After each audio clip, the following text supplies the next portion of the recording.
हाँ तो नमस्कार प्यारे साथियों, आप लोगों का फिर से स्वागत है आज के एक नए वीडियो में। दोस्तों इस वीडियो में हम बात करने वाले हैं क्लास 10th के ऑब्जेक्टिव क्वेश्चन। आपको बता देते हैं इसमें हम साइंस से 20 क्वेश्चन लिए हैं और हिंदी से 10 क्वेश्चन लिए हैं और सोशल साइंस से 10 क्वेश्चन लिए हैं। चलिए दोस्तों बिना टाइम गवाए हम अपने चलते हैं आज की पहली क्वेश्चन की ओर। तो आप लोग एक बार इस लाइव सेशन को शेयर कर दीजिएगा। चलिए दोस्तों तो पहला क्वेश्चन रहा आपके मोबाइल के स्क्रीन पर। यह क्वेश्चन कह रहा है कि दाढ़ी बनाने में कौन दर्पण उपयुक्त है अथवा दाढ़ी बनाने में किस प्रकार के दर्पण का उपयोग किया जाता है। तो ये दो टाइप की क्वेश्चन पूछे जा सकते हैं।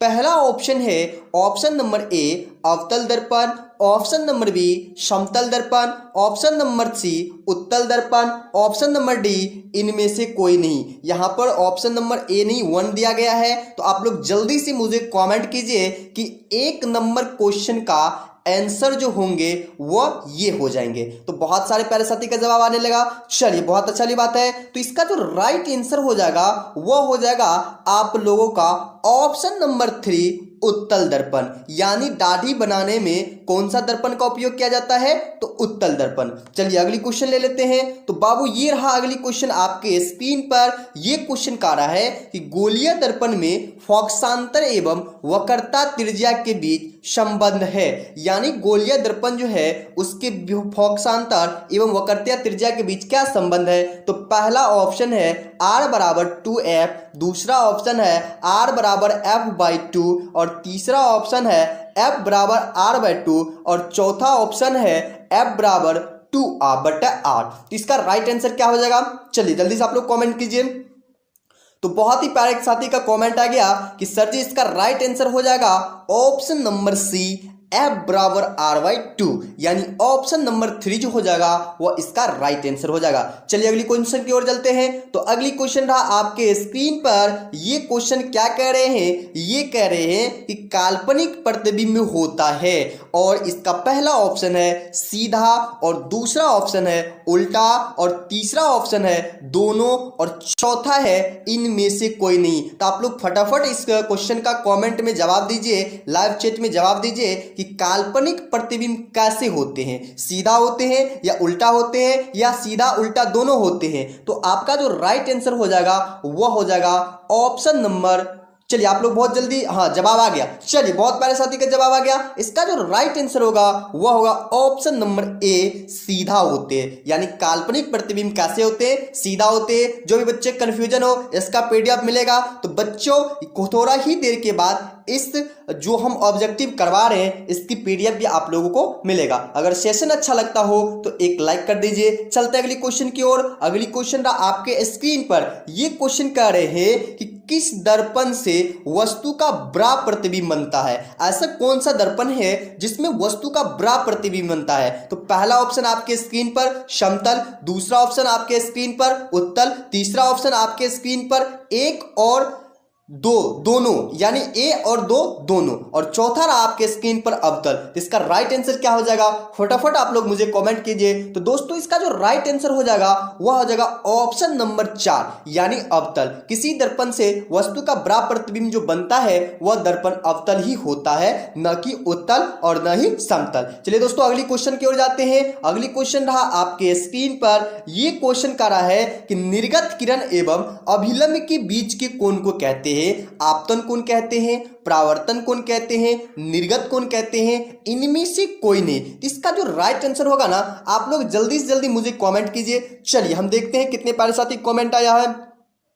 तो बहुत ही प्यारे साथी कमेंट आने लगे कि सर जी इस क्वेश्चन का राइट आंसर होगा ऑप्शन नंबर बी परावर्तन कोण कहते हैं। यानी निर्गत किरण एवं अभिलंब के बीच को कोण को क्या कहते हैं परावर्तन कोण कहते हैं। चलिए अगली क्वेश्चन की ओर जाते हैं। और ये रहा अगली क्वेश्चन आपकी मोबाइल के स्क्रीन पर। ये कह रहा है कि किसी माध्यम के अपवर्तनांक का मान होता है। यानी कोई भी जो माध्यम होंगे उस माध्यम के अपवर्तनांक का कितना मान होता है। तो पहला ऑप्शन है sin r बटा sin i और दूसरा ऑप्शन है sin i बटा sin r और तीसरा ऑप्शन ऑप्शन है साइन आई गुना साइन आर और चौथा ऑप्शन है sine I plus sine R. इसका जो राइट आंसर हो जाएगा ना, जल्दी से आप लोग मुझे कमेंट कीजिए। चलिए बहुत अच्छा, इसकी बहुत प्यारे साथी राइट आंसर दे रहे हैं। चलिए इसका जो राइट आंसर हो जाएगा वह हो जाएगा ऑप्शन नंबर 2 साइन आई बटे साइन आर या sine I upon sine R. चलते अगली क्वेश्चन की ओर और ये रहा अगली क्वेश्चन आपके स्क्रीन पर। ये कह रहा है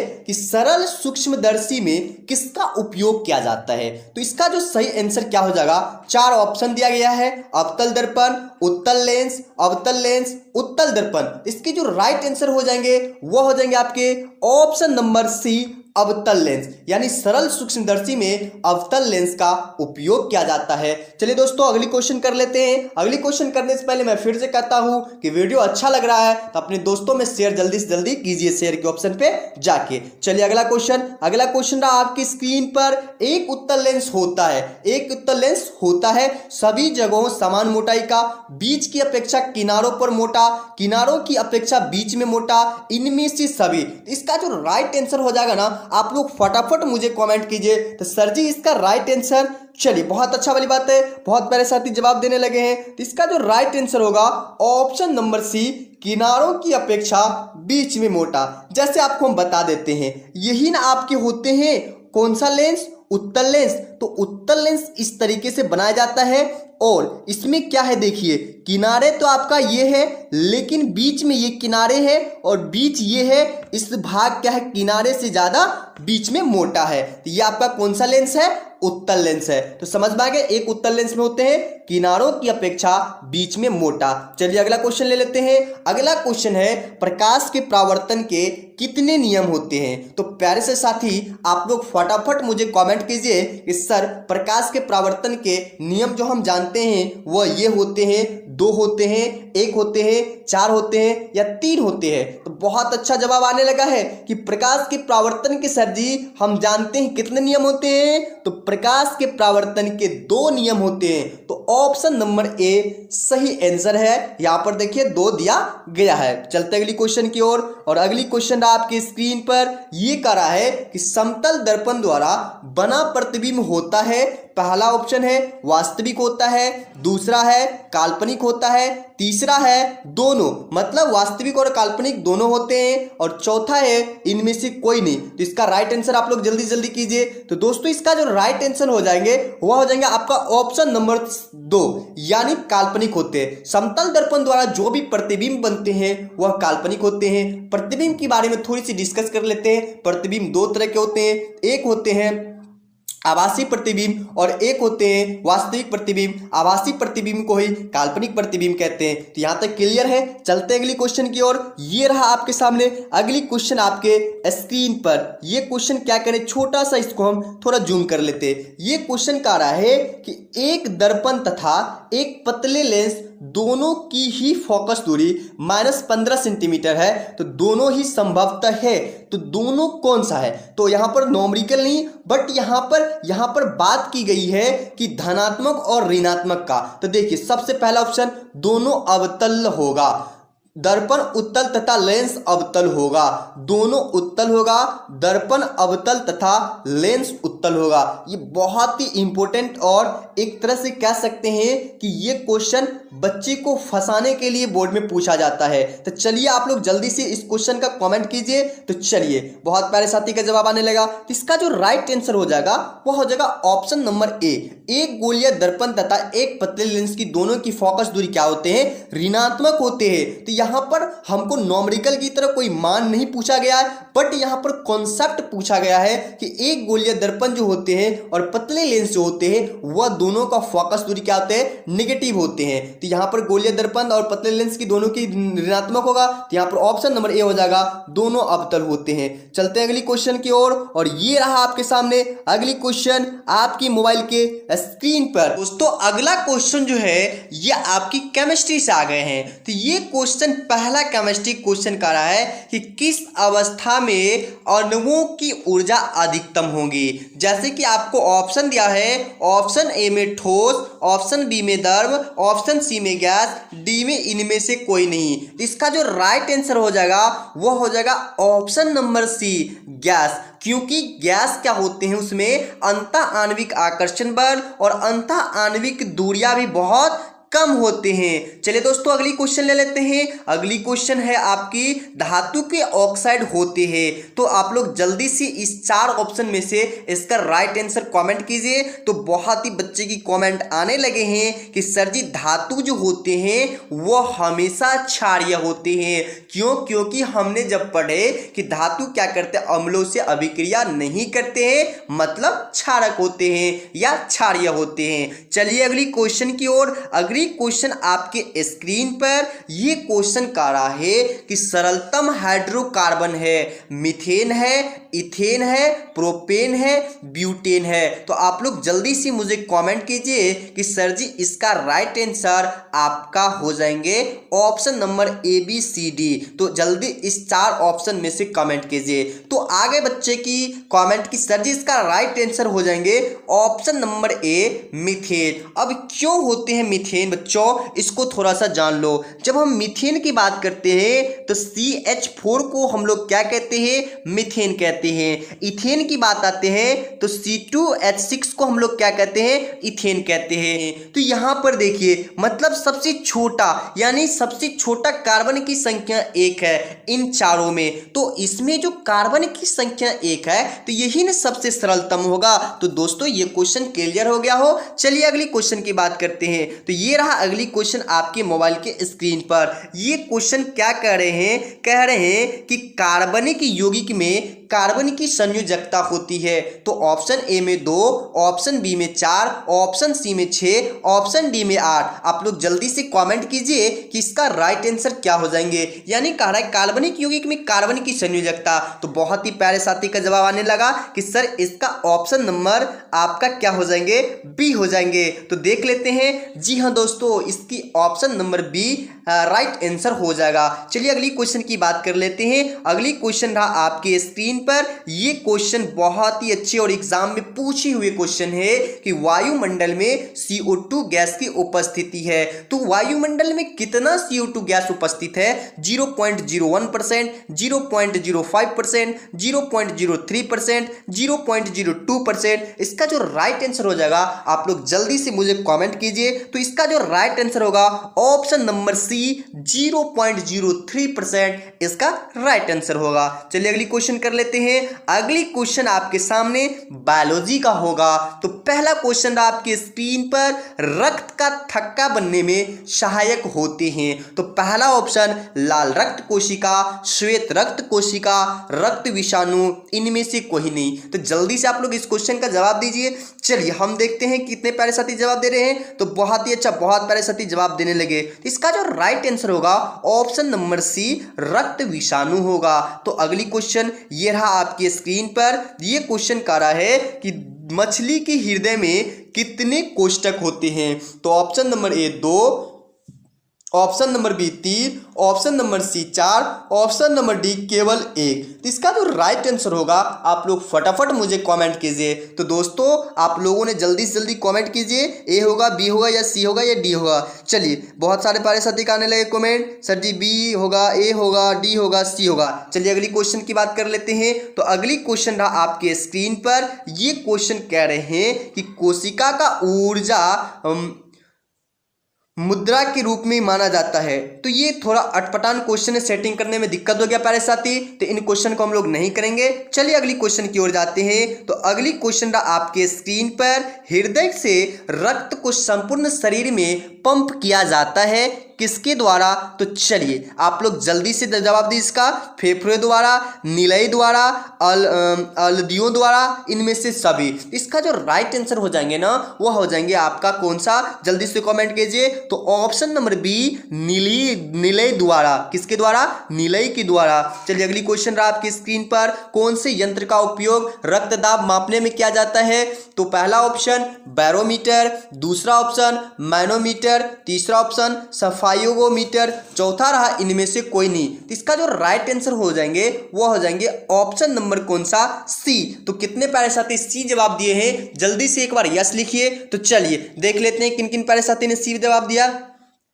हाँ, बहुत प्यारे साथी का सी जवाब आ गया। चलिए बहुत अच्छा, इसका राइट आंसर क्या हो जाएंगे, ऑप्शन नंबर सी। चलिए अगली क्वेश्चन ले लेते हैं। अगली क्वेश्चन रहा आपके स्क्रीन पर, श्वसन के अंतिम उत्पाद होते हैं, यानी जब हम श्वास लेते हैं तो श्वास लेने के बाद कौन सा उत्पाद बनता है अंतिम रूप में। तो पहला है CO2 और H2O। तो थोड़ी सी यहाँ पर मिस्टेक से ये लिखी गई है, बट हम चाहेंगे कि अगले रोज से केमिकल फॉर्म में ही लिखे। अगला है CO2 और ऊर्जा, अगला है H2O और ऊर्जा, अगला है CO2 × H2O और ऊर्जा। तो इसका जो राइट आंसर होगा जल्दी से कमेंट कीजिए। तो इसकी राइट आंसर हो जाएंगे option number D, CO2 × H2O और ऊर्जा, यानी कार्बन डाइऑक्साइड और जल, उसके साथ में ऊर्जा भी बनता है। चलिए अगली क्वेश्चन कर लेते हैं। तो ये रहा अगली क्वेश्चन आपकी स्क्रीन पर। ये करा है कि मनुष्य के मुंह गुहा में कितनी जोरदार ग्रंथियां पाई जाती है। तो इसका जो राइट आंसर हो जाएंगे वह आपका क्या हो जाएंगे, जल्दी से कमेंट कीजिए।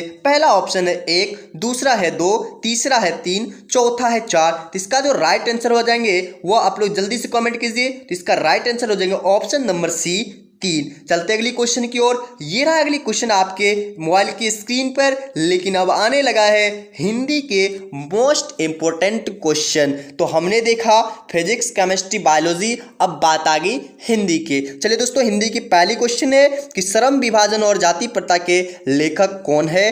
तो पहला ऑप्शन है डॉक्टर राम मनोहर लोहिया, दूसरा है बाबा साहब भीमराव अंबेडकर, तीसरा है महात्मा गांधी और चौथा है डॉक्टर राजेंद्र प्रसाद। इसका जो राइट आंसर हो जाएगा आप लोग जल्दी से मुझे कमेंट कीजिए। तो इसका जो बच्चा राइट आंसर हो जाएंगे वो हो जाएंगे, जल्दी जल्दी जल्दी कमेंट कीजिए। तो इसका right answer option number B, Baba Saheb Bhimrao Ambedkar, इसका राइट आंसर हो जाएगा। अगली क्वेश्चन रहा फिर आपके स्क्रीन पर। ये क्वेश्चन क्या कर रहे हैं कि डॉक्टर भीमराव अंबेडकर का जन्म कब हुआ था। तो आप लोगों को जवाब देना है। आपके सामने 4 ऑप्शन है। ऑप्शन ए 14 अप्रैल 1888, उसके बाद ऑप्शन बी 14 अप्रैल 1889, ऑप्शन सी 14 अप्रैल 1890, ऑप्शन डी 14 अप्रैल 1891। ये बहुत ही ऑब्जेक्टिव जो बनाया गया है, ये बहुत ही क्रिएटिव ऑब्जेक्टिव है।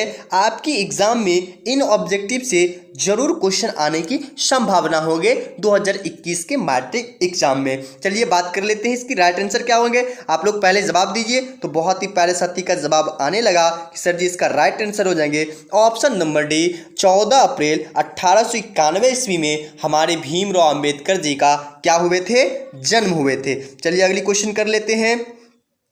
तो अगली क्वेश्चन रहा आपके स्क्रीन पर, डॉक्टर भीमराव अंबेडकर का जन्म कहाँ हुआ था। ये भी क्वेश्चन बहुत बार पूछा गया है कि डॉक्टर भीमराव अंबेडकर का जन्म कब हुआ और कहाँ हुआ था। तो पहला ऑप्शन है महू मध्य प्रदेश, गोरखपुर उत्तर प्रदेश, डुमराव बिहार, दानकुनी पश्चिम बंगाल। तो कहाँ हुआ था, चलिए जल्दी से जवाब दीजिए। तो बहुत ही प्यारे साथी जवाब देने लगे कि सर जी इसका राइट आंसर हो जाएंगे ऑप्शन नंबर ए। तो इसका जो राइट आंसर है ना दोस्तों, वो ऑप्शन नंबर ए ही है।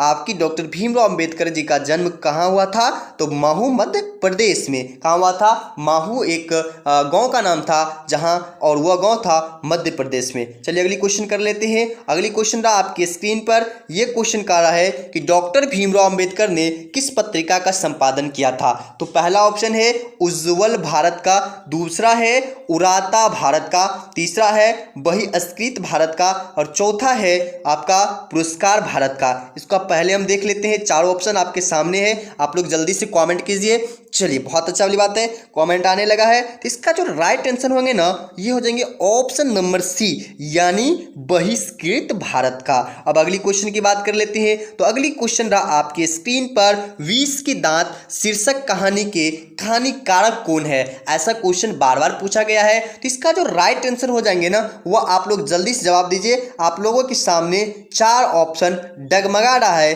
बोल रहे हैं कि मुझे जल्दी से चूज करो, मैं भागूंगा ऊपर की ओर। तो आप लोग जल्दी से जवाब दीजिए। चलिए बहुत अच्छा वाली बात है, बहुत प्यारे साथी के जवाब आने लगा कि सर इसका राइट आंसर हो जाएंगे नलिन विलोचन शर्मा। चलिए आप बच्चे जो भी छात्र इस क्वेश्चन का जवाब दिए हैं उसे तहे दिल से मैं स्वागत करना चाहता हूं, काहे कि आप लोग लग रहे हैं कि आज स्टडी करके आए हैं। तो इसका राइट आंसर 5 का क्या हो जाएगा? डी। चलिए अगली क्वेश्चन कर लेते हैं। तो दोस्तों ये लाइव सेशन कैसा लग रहा है आप लोग जल्दी से मुझे कमेंट कर दीजिए, ताकि मुझे भी और क्वेश्चन लेने की उत्सुक जगे और मजा आए। तो चलिए देख लेते हैं कैसा लग रहा है। अगर अच्छा लग रहा है तो लाइक नहीं किए तो लाइक कर दीजिए, शेयर नहीं किए तो शेयर कर दीजिए, और अभी तक सब्सक्राइब नहीं किए तो सब्सक्राइब कर लीजिए। अगला 6 नंबर क्वेश्चन है कि गिरधर लाल कौन है? तो कासू का पिता है, मदन का पिता है, रजनी का पिता है, शेफाली का पिता है। दोस्तों ये हिंदी का जो बुक है ना, ये बहुत ही इस चैप्टर में खास करके बहुत मजा आता है कि काहे कि पता आप लोगों को ये चैप्टर बहुत ही इंटरेस्टिंग चैप्टर है हिंदी का। चलिए बात कर लेते इसका राइट आंसर क्या हो जाएंगे, आप लोग जल्दी से जवाब दीजिए। चलिए इसका राइट आंसर हो जाएगा ऑप्शन नंबर सी, यानी आपका रजनी का पिता था कौन? गिरधर लाल। चलिए अगली क्वेश्चन कर लेते हैं। इसका राइट आंसर सी हो गया। अगला क्वेश्चन है भारत से हम क्या सीखे के रचनाकारक कौन है? यानी भारत से हम क्या सीखे, इसका जो रचना किया है वह रचनाकारक कौन है? तो इसका देखिए सारा ऑप्शन दिया गया है, विवेकानंद, मैक्स मूलर, रविंद्रनाथ ठाकुर, दयानंद सरस्वती। तो इसका जो राइट आंसर हो जाएंगे वह हो जाएंगे आपका, जल्दी से कमेंट कीजिए। तो इसका जो राइट आंसर हो जाएंगे वो हो जाएंगे आपका option number B, Max Muller. Max Muller ने ही लिखे थे भारत से हम क्या सीखे। चलिए दोस्तों अगली क्वेश्चन कर लेते हैं। अगली क्वेश्चन रहा आपकी स्क्रीन पर, मैक्स मूलर का जन्म कब हुआ था? ये वेरी वेरी इंपॉर्टेंट क्वेश्चन है, ये एग्जाम में बार बार पूछा जाता है। तो पहला ऑप्शन है 6 सितंबर 1827 और बी ऑप्शन है 6 अक्टूबर 1823 और सी है 6 नवंबर 1823 और डी है 6 दिसंबर 1823। इसका राइट आंसर कीजिए। थोड़ी सी मुस्कुराहट ऑप्शन मैंने डाले हैं, बट इसी तरीके से आपकी ऑप्शन बोर्ड में आते हैं। तो इसका जो राइट आंसर होंगे बहुत ही पहले से बच्चे के आने लगे कि सर इसका राइट आंसर हो जाएंगे ऑप्शन नंबर डी, 6 दिसंबर 1823 ईस्वी में आपका मैक्स मूलर जी का जन्म हुआ था, जिन्होंने लिखे थे भारत से हम क्या सीखे। चलिए अगली क्वेश्चन ले लेते हैं। अगली क्वेश्चन रहा आपकी स्क्रीन पर, नाखून क्यों बढ़ते हैं कि निबंध कारक कौन है? यानी नाखून बढ़ते हैं क्या एक प्रकार का निबंध कारक है, और इस निबंध कारक को कौन लिखे हैं? तो पहला ऑप्शन है गुलाब राय, दूसरा ऑप्शन है शांति प्रिय द्विवेदी, तीसरा ऑप्शन है प्रताप नरेंद्र मिश्रा, चौथा ऑप्शन है आचार्य हजारी प्रसाद द्विवेदी। तो इसका जो राइट आंसर हो जाएंगे आप लोग जल्दी से मुझे कमेंट कीजिए। तो इसका जो राइट आंसर हो जाएंगे वह हो जाएंगे आपका ऑप्शन नंबर डी, आचार्य हजारी प्रसाद द्विवेदी, जिन्होंने लिखा है नाखून क्यों बढ़ते हैं। और नाखून क्यों बढ़ते हैं एक प्रकार का निबंध कारक है। आपको ऐसे भी क्वेश्चन पूछेंगे नाखून क्यों बढ़ते हैं, निबंध कारक है, कविता है, लेख है, बहुत सारा ऑप्शन दे देगा, तो आप लोग को मारना है कि ये एक प्रकार का निबंध कारक है। चलिए अगली क्वेश्चन बात कर लेते हैं। तो अगली क्वेश्चन आपके स्क्रीन पर, हजारी प्रसाद द्विवेदी जी का जन्म कब हुआ था? ये आपको हुए थे 1905 ईस्वी में, या 1907 ईस्वी में, या 1909 ईस्वी में, या 1911 ईस्वी में। दोस्तों इस क्वेश्चन का जल्दी से आप लोग जवाब दीजिए। दोस्तों मैं प्रत्येक दिन आपके लिए शाम 8:30 बजे रोजाना लाइव क्लास लेकर आता हूं, तो आप लोग रोजाना मेरे साथ जुड़कर इस बहुत ही बेहतरीन तरीके के ऑब्जेक्टिव को कर सकते हैं। चलिए अगली क्वेश्चन, इस क्वेश्चन का राइट आंसर क्या हो जाएंगे? तो इस क्वेश्चन का राइट आंसर हो जाएंगे ऑप्शन नंबर बी, यानी कितना 1907 ईस्वी में हजारी प्रसाद द्विवेदी जी का जन्म हुआ था। दोस्तों अब अगली क्वेश्चन आपके आ जाते हैं सोशल साइंस से, बहुत ही इंपॉर्टेंट क्वेश्चन है। जैसे कि आपके सामने पहला क्वेश्चन है, CDO के युद्ध में किसका पराजय हुआ था? तो सबसे पहला ऑप्शन है परसा की, दूसरा है ऑस्ट्रेलिया की, तीसरा है नेपोल्स की, चौथा है सांडिनिया की। तो इसका जो राइट आंसर होगा आप लोग जल्दी से कमेंट कीजिए। चलिए हम देख रहे हैं कितने बच्चे इसकी राइट आंसर देते हैं। तो बहुत सारे बच्चे, मोहित कुमार बोल रहे हैं सी, रजनीश बोल रहे हैं बी, और उसके बाद सुशील बोल रहे हैं ए। तो देख लेते हैं बहुत सारे दोस्तों का जवाब आने लगा। इसका जो राइट आंसर हो जाएंगे वो आ जाएंगे ऑप्शन नंबर बी, ऑस्ट्रेलिया को। सीडिया के युद्ध में किसकी पराजय हुई थी? ऑस्ट्रेलिया का पराजय हुआ था। अगला क्वेश्चन रहा आपके स्क्रीन पर, संपूर्ण क्रांति का नारा किसने दिया था? छोटा कर लेता हूं इन क्वेश्चन को ताकि आपके सामने दोनों ऑप्शन नजर आए। तो संपूर्ण क्रांति का जो नारा दिया था वह महात्मा गांधी जी दिए थे, या नाम मनोहर लोहिया दिए थे, या जयप्रकाश नारायण दिए थे, या इंदिरा गांधी दिए थे? तो दोस्तों इसका जो राइट आंसर हो जाएगा वो आपका क्या हो जाएगा? Option number C Jayaprakash Narayan, यही दिए थे आपका कौन सी का नारा, संपूर्ण क्रांति का नारा। चलिए अगली क्वेश्चन की ओर जाते हैं। अगली क्वेश्चन आपकी स्क्रीन पर, ये क्वेश्चन कह रहा है कि काली मृदा का दूसरा नाम क्या है। तो पहला ऑप्शन है बलुई मिट्टी, दूसरा है रेगूर, तीसरा है लाल मिट्टी, चौथा है पर्वतीय मिट्टी यानी पर्वतीय मिट्टी। इसका जो राइट आंसर हो जाएंगे वो आपका क्या हो जाएंगे, जल्दी से जवाब दीजिए। ये क्वेश्चन बहुत ही इंपॉर्टेंट और मोस्ट वीवीआई क्वेश्चन है, ये बार बार आपकी एग्जाम में पूछे जाते हैं। तो इसका जो राइट आंसर हो जाएंगे वो आपका हो जाएंगे ऑप्शन नंबर बी यानी रेगुर मिट्टी, यानी काली मिट्टी का दूसरा नाम है रेगुर मिट्टी। चलते अगली क्वेश्चन की ओर। अगर अगली क्वेश्चन आपके स्क्रीन पर, लो एस्क किस संसाधन वर्ग में शामिल है, यानी लो एस्क कैसा संसाधन वर्ग में शामिल है। तो पहला ऑप्शन है नवीकरणीय, दूसरा है अजैव, तीसरा है अनवीकरणीय, चौथा है मानवकृत। इसका जो राइट आंसर होंगे आप लोग जल्दी से मुझे कमेंट कीजिए। तो देख रहे हैं कितने प्यारे साथी कमेंट आ रहे हैं। तो चलिए इसका जो राइट आंसर हो जाएंगे आप लोग जवाब दे दिए। चलिए बहुत अच्छा बात है। इसका जो राइट आंसर होंगे वह हो जाएंगे ऑप्शन नंबर सी, क्या चीज, आपका अनवीकरणीय, यानी लो एस्क किस संसाधन वर्ग में शामिल है, तो आपका है अनवीकरणीय संसाधन में। चलते अगली क्वेश्चन की ओर। और अगली क्वेश्चन आपकी स्क्रीन पर, किसी राज्य में, यानी किस राज्य में, सॉरी यहाँ पर मिस्टेक हो गई, किस राज्य में खनिज तेल का विशाल भंडार स्थित है। पहला आपके सामने ऑप्शन है असम, दूसरा ऑप्शन है राजस्थान, तीसरा आपके सामने बिहार और चौथा आपके सामने तमिलनाडु। तो इसका जो राइट आंसर हो जाएंगे आप लोग जल्दी से मुझे कमेंट कीजिए। चलिए बहुत प्यारे साथी को कमेंट आने लगा, सर असम होगा, बिहार होगा, तमिलनाडु होगा, उसके बाद बहुत सारे लोगों का क्वेश्चन आने लगे। एक्चुअल में जान लीजिए बिहार में तेल का कोई विशाल भंडारण है ही नहीं, सबसे पहला चीज है। तो इसका जो राइट आंसर हो जाएंगे वो आपका हो जाएगी ऑप्शन नंबर ए, यानी कौन सी, असम।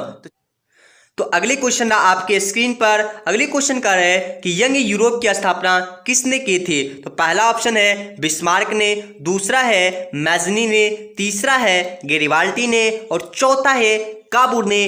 बहुत ही इंपॉर्टेंट और मस्ट वीवीआई क्वेश्चन है। तो इसका जो राइट आंसर हो जाएंगे वो आप लोग जल्दी से मुझे कमेंट कीजिए। तो इसका राइट आंसर होंगे ऑप्शन नंबर बी, मैजनी ने। तो यंग यूरोप की स्थापना किसने की थी, मैजनी ने। चलिए अगली क्वेश्चन की ओर जाते हैं। और अगली क्वेश्चन आपकी स्क्रीन पर, गेरिबाल्डी पैसेज से क्या थे। तो ये बहुत ही इंपॉर्टेंट और वीवीआई क्वेश्चन है दोस्तों। गेरिबाल्डी पैसेज क्या थे, नाविक थे, किसान थे, मछुआरा थे, इनमें से कोई नहीं। तो इसका जो राइट आंसर होगा आप लोग जल्दी से मुझे कमेंट कीजिए। चलिए देख लेते हैं कितने प्यारे साथी कमेंट आ रहे हैं। तो बहुत ही प्यारे साथी कमेंट आ रहे हैं कि सर जी गेरिबाल्डी थे, पैसे से क्या थे, नाविक थे, यानी पहला ऑप्शन जो होगा वो आप लोगों का राइट आंसर होगा। चलते अगली क्वेश्चन की ओर। और ये रहा अगली क्वेश्चन आपकी स्क्रीन पर, मुद्रा की वैधानिक परिभाषा किसने दी, यानी मुद्रा की जो है वैधानिक परिभाषा किसने दिए थे। तो आपका पहला ऑप्शन है प्रोफेसर मार्शल ने, दूसरा है प्रोफेसर पीगो ने, तीसरा है प्रोफेसर नेप ने और चौथा है इनमें से कोई नहीं। तो फटाफट आप लोग इसका राइट आंसर दीजिए। तो दोस्तों इसका जो राइट आंसर हो जाएंगे वो आ जाएंगे ऑप्शन नंबर सी, प्रोफेसर नेप ने। इसका राइट आंसर क्या होंगे, ऑप्शन नंबर सी, प्रोफेसर नेप ने। चलते अगली क्वेश्चन की ओर। अगली क्वेश्चन आपके स्क्रीन पर, मरुस्थलीय मृदा किस राज्य में पाया जाता है। तो पहला ऑप्शन है उत्तर प्रदेश में, दूसरा है राजस्थान में, तीसरा है कर्नाटका में, चौथा है महाराष्ट्र में। इसका जो राइट आंसर हो जाएंगे आप लोग जल्दी से मुझे कमेंट कीजिए।